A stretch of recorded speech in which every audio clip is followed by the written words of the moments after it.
everyone, and welcome to Stan the Wine Man TV. I am your host, Stan Rattan, and this is the Blue Collar Wine Show, where I help you spend your wine dollars wisely. I also help you learn about wine, help you find new wines.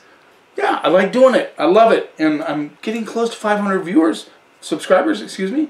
That's very exciting for me. Of course, I had high hopes when I first started this, and I'd hit that a long time ago. But, you know, I've had some inconsistencies, I know that.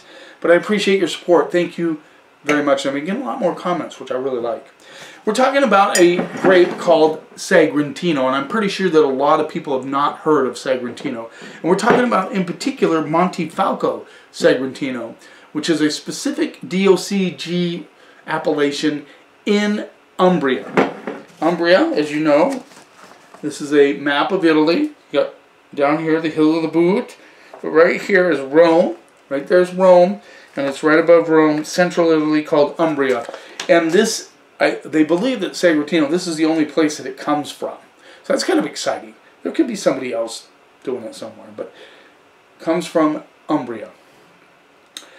They produced about 109,000 cases in 2018. So it's not tiny production, but not easy to find. I remember just a few years back is when I tried my first Montefalco Sagrantino, and I fell in love with it then. I got my hands on this wine. I think I got the last case from the distributor, so I'm very excited to try this. The soil composition where this is grown is clay with pockets of sand and limestone, and evidently Sagrantino loves those conditions. Now this has to be aged 37 months in this particular appellation, and it has to be 100% Sagrantino. 37 months, at least 12 months in oak barrel. So they have those rules. That's why this is a 2012. It was probably released in 2015.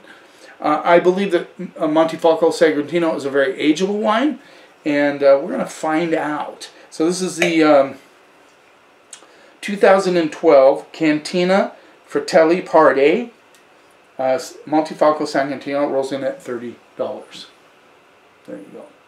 Now you can understand the price point if you have to age it 37 months. There's a lot of investment in that wine. Okay.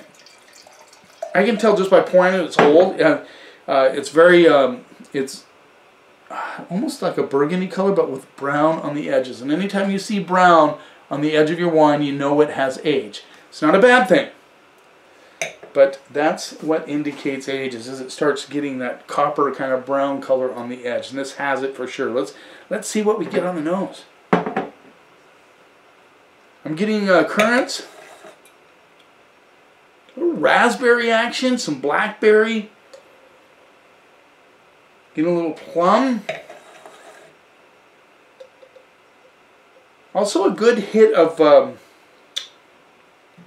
little bit of leather going on. It's a little burn in the nose hairs. Let's see what the alcohol content is. 15%. Now I don't judge a wine by the alcohol level. As long as it's well made.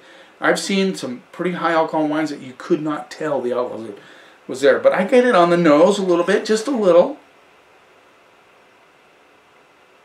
I'm getting a good hit of like dark red flowers as well. I'm excited to try this. Really am.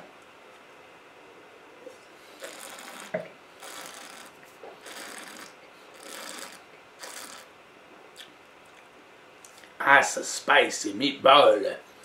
Very, very spicy. Reminds me a bit of Grenache on steroids. A little bit.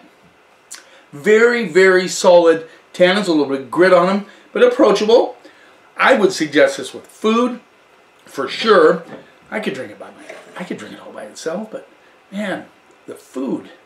This would be so good with a blue cheeseburger, with a steak, with pot roast, anything like that.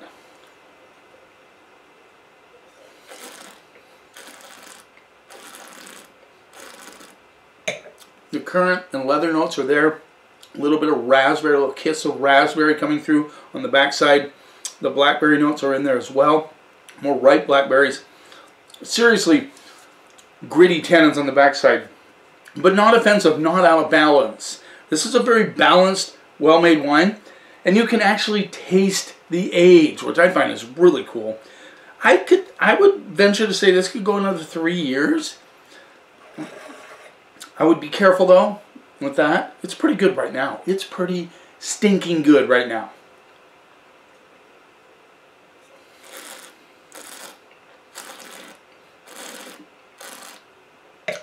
The warm, soft leather, the soft leather, worn, is what I meant to say. Notes are coming through. It's drying out my mouth. Long finish. Even getting a little tobacco on the backside, which is really cool. So, 30 bones. I think that this is easily worth $30. I would spend that easily myself. I think it's well worth the $30. Good balance. Nice complexity. If you're interested in trying new things, this would be a cool wine to put into your palate portfolio, so to speak.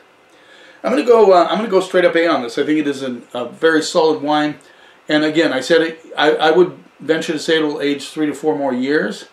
Like I said, I'd just be careful. I would open one next year just to be sure.